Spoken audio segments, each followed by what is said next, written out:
sedutan daripada part 3 hot lepas. Baru je siap. Acul boh hanya meninggalkan abu sahaja. Takio Fujisawa. Dan di bawah Takio Fujisawa ni, Soichiro Honda buat satu lagi enjin baru, iaitu 4-stroke engine. Dan enjin ni menyebabkan model yang paling latest, iaitu model D, 2 kali ganda lebih laju horsepower dia daripada kebiasaan. Kejayaan demi kejayaan yang Honda perolehi dan menyebabkan rakyat Jepun ni banggalah dengan pencapaian Honda ni.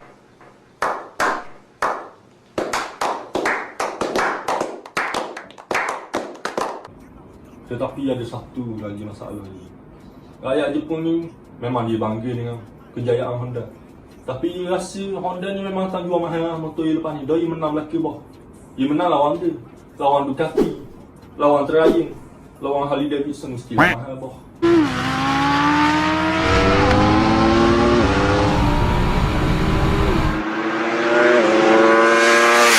Dah menang lawan Ducati tu daripada Itali bah. Akhirnya Soichiro Honda buat satu lagi plan baru, iaitu motor baru bah. Pada tahun 1958 Soichiro Honda ni buat tubik satu motor baru, iaitu motor yang kita idam-idamkan. Sorry, it's DJ. Motor yang murah, tahan lama, ringan, dan orang-orang macam kita boleh beli bah. Iaitu the greatest, the Super Cup.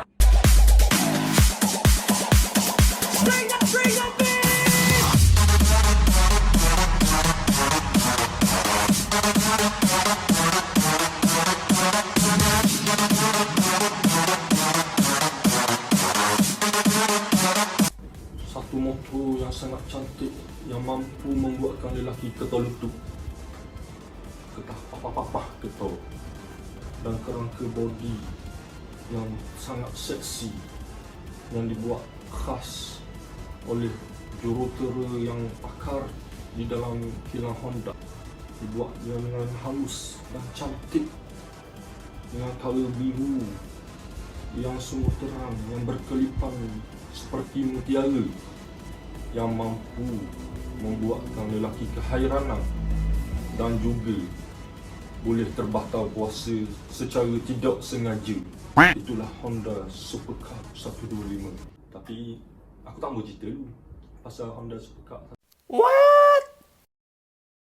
Aku akan cerita lagi dalam episod khas yang aku akan buat untuk Honda Super Cup 125. Honda yang sangat cantik, mewah dan halus.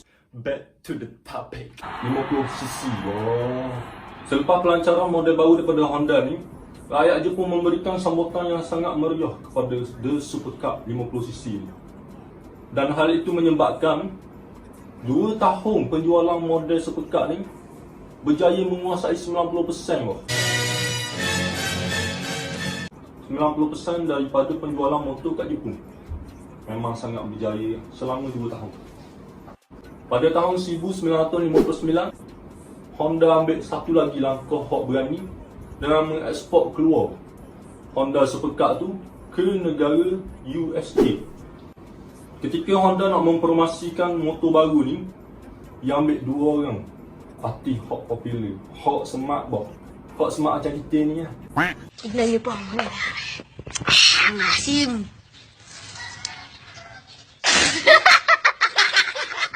Dia ambil Dean James dan juga Elvis Presley. Siapa tak kenal masa tu Dean James dan Elvis Presley bah, masa kat USA dulu.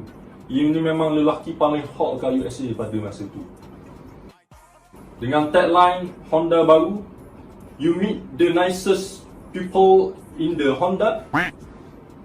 Tagline tu berjaya memikat hati rakyat Amerika dan membeli motor Super Cup 50cc itu. Dan hal ini menyebabkan Honda berjaya menguasai 50% daripada jualan motor di USA bah. 50%. Memang berjaya sungguh. Yang ambil 2 orang artis dengan tagline yang memujuk. Dan banyak lagi lah jasa dan sumbangan yang dibuat oleh Soichiro Honda kepada syarikat Honda itu sendiri dan di dalam bidang permotoran.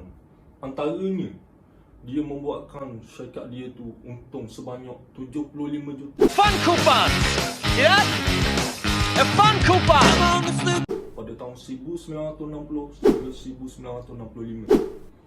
Maknanya senang kira dalam masa 5 tahun lah, dia berjaya buat untung dalam sebanyak tu. Daripada 500,000 kepada 80 juta USD bah. Dan juga pada tahun 1967, dia telah berubah daripada kenderaan 2 roda kepada 4 roda. Iaitu kita nak panggil sebagai van lah, senang. Van yang pertama yang dicipta oleh Honda, iaitu Honda T360. Dan pada tahun 1973, pada keadaan Amerika ni, harga minyak dia naik parah bah masa tu. Dan orang Amerika ni kurang membeli lah, terutamanya dia kurang membeli kereta. Tetapi Honda tampil maju ke hadapan dengan mempersembahkan satu formula baru dan satu kereta baru, iaitu kereta Honda Civic yang pertama dikeluarkan dengan enjin CVCC. Dan CVCC adalah short form kepada Compound Contact Control Combustion.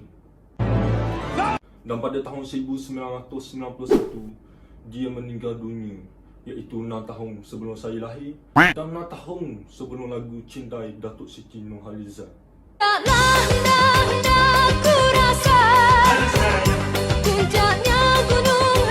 Akhirnya dia menghembuskan nafas terakhir pada tahun itu 1991. Dan begitulah tamatnya riwayat Soichiro Honda.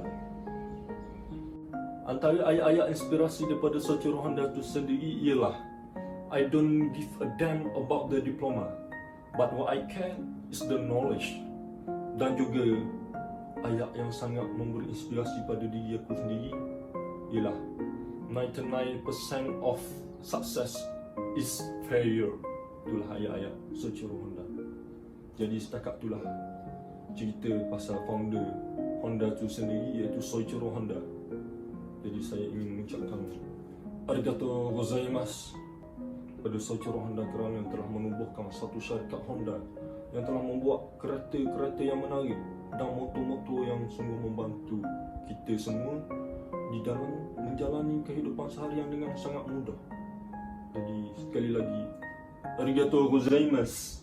Setakat tu je video kali ni, dan insya-Allah ada banyak lagi video-video menarik yang akan datang. Dan macam biasalah, kita minta awak-awak semua tekan like dan subscribe hak ada butang bawah tu, dan share lah kepada ahli-ahli keluarga dan rakan-rakan kalau rasa konten ni menarik.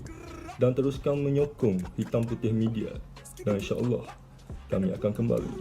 Assalamualaikum warahmatullahi. The thing goes